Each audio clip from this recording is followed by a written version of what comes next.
नमस्कार। धार्मिक रत्न चैनल में आपका स्वागत है। जैसा कि आप जानते हैं, इस चैनल के माध्यम द्वारा हम श्री राम कथा धारावाहिक रूप में प्रस्तुत कर रहे हैं। अभी तक 19 प्रकरण हो चुके हैं और आज 20वां प्रकरण है। पिछले प्रकरण में आपने जाना था कि प्रभु श्री राम ने किस प्रकार परशुराम जी का गर्व दूर किया और फिर परशुराम जी उन्हें आशीर्वाद देकर एवं विनय करके आनंद सहित चले गए। यह सब देखकर दूसरे जो राजा वहाँ पर शोर मचा रहे थे वो सब चुपचाप वहाँ से खिसक गए।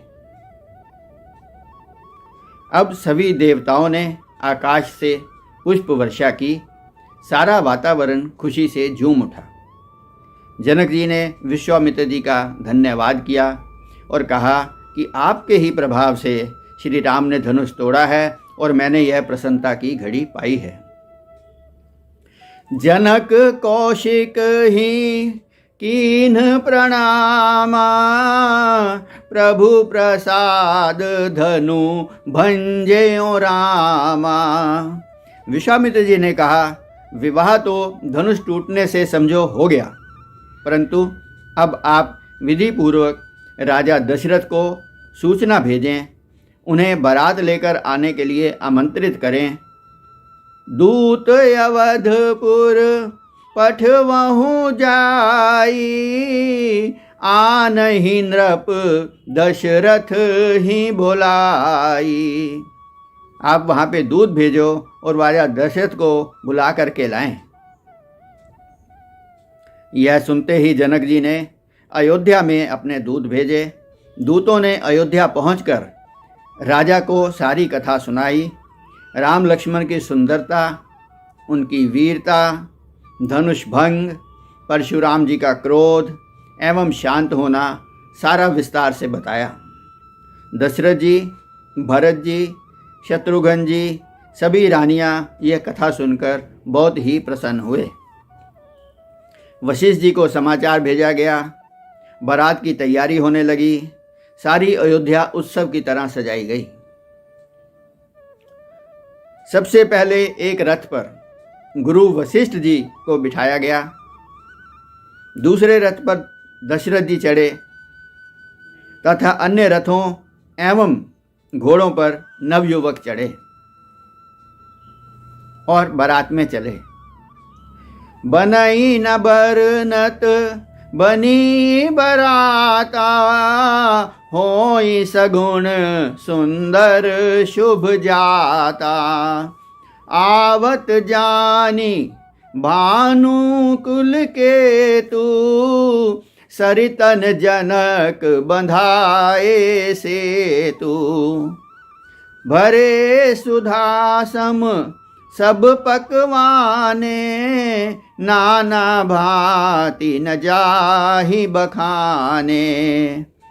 फल अनेक बर वस्तु सुहाई, हर्षि भेंट हित भूप पठाई। जब जनक जी को पता लगा कि दशरथ जी बारात लेकर के आ रहे हैं तो उन्होंने रास्ते में नदियों के ऊपर पुल बनवा दिए और कहीं खाने का सामान अमृत की तरह जो था वह वहाँ पर भेजा ताकि सारी बारात रास्ते में खाना खा सके।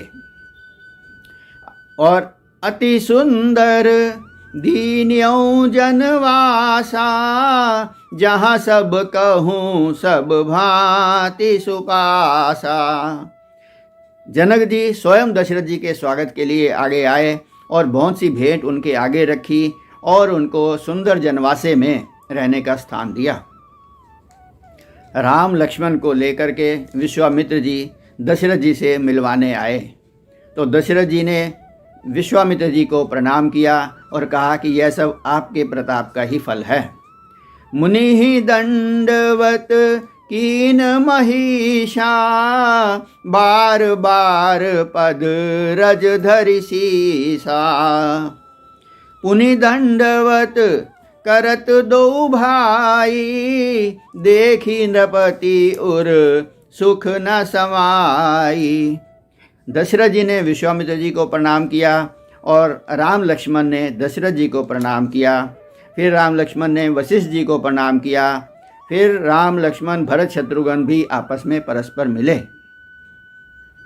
सुतन समेत दशरथ ही देखी, मुदित नगर नर नारी विशेषी। जनकपुरी के सभी नर नारी दशरथ जी को अपने चारों पुत्रों के साथ देख करके बहुत ही प्रसन्न हुए और वे आपस में बातें करने लगे कि राजा के साथ 2 और सुंदर राजकुमार आए हैं, वो भी एक गोरा और एक सांवरा है।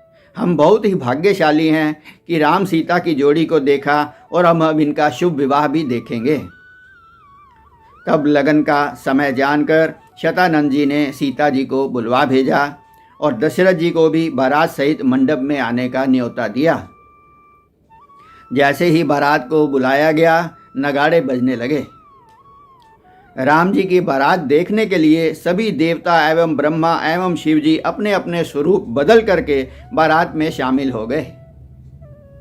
ब्रह्मा जी जनकपुरी की शोभा देखकर चकित रह गए तो शिव जी ने सब देवताओं को समझाया, जिनकर नाम लेत जग माही, सकल अमंगल मूल नशाही।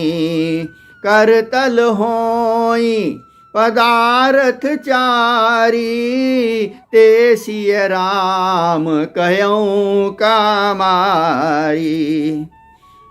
शंकर जी ने सबको बताया कि इसमें कोई आपको आश्चर्य करने की जरूरत नहीं है, जिनका नाम लेने से ही जग में मंगल हो जाता है और सकल अमंगलों का नाश हो जाता है और हाथों में चारों धर्म अर्थ काम मोक्ष चारों पदार्थ प्राप्त हो जाते हैं। राम जी और सीता जी वही हैं। राम जी को दूल्हे के रूप में उनकी सुंदरता देखकर सब लोग बहुत ही प्रसन्न हुए हैं, सभी देवता भी प्रसन्न हुए हैं। राम जी बहुत ही सुंदर घोड़े के ऊपर सवार हैं, जो कि ऐसे लगता है साक्षात कामदेव का ही घोड़ा है। जेहि बरबाजी राम असवारा, तेहि सारद हुना बरने पारा। तुलसीदास जी कहते हैं कि जिस घोड़े पर रामचंद्र जी विराजमान हैं, उस घोड़े का स्वयं सरस्वती जी भी वर्णन नहीं कर पाती हैं।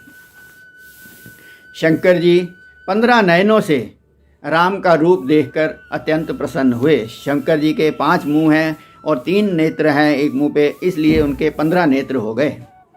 ब्रह्मा जी 4 मुख वाले हैं, इसलिए उनके 8 नेत्र हुए। ब्रह्मा जी 8 नयनों से आनंद लेने लगे।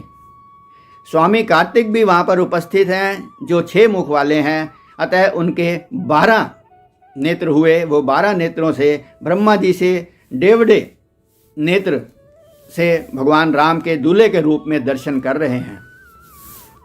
पर इंद्र सबसे ज़्यादा प्रसन्न है, क्योंकि वह 1000 नेत्रों से भगवान राम का दूल्हे के रूप में दर्शन कर रहे हैं।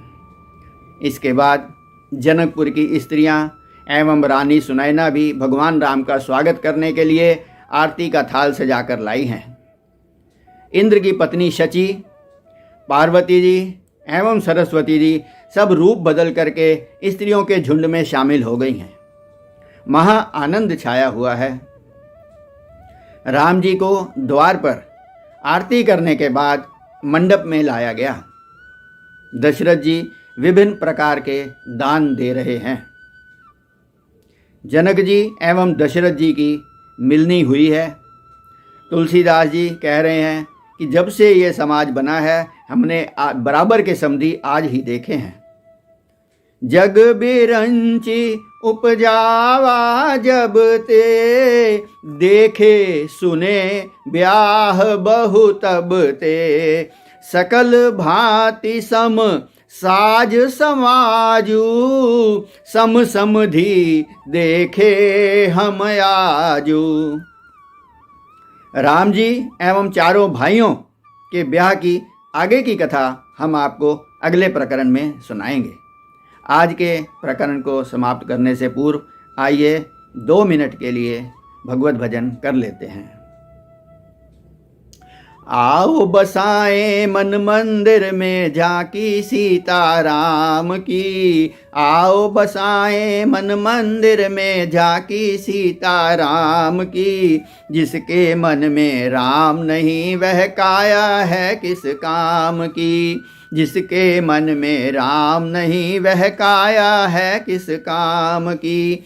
आओ बसाएं मन मंदिर में झांकी सीताराम की। आओ बसाएं मन मंदिर में झांकी सीताराम की। जिसके मन में राम नहीं वो काया है किस काम की।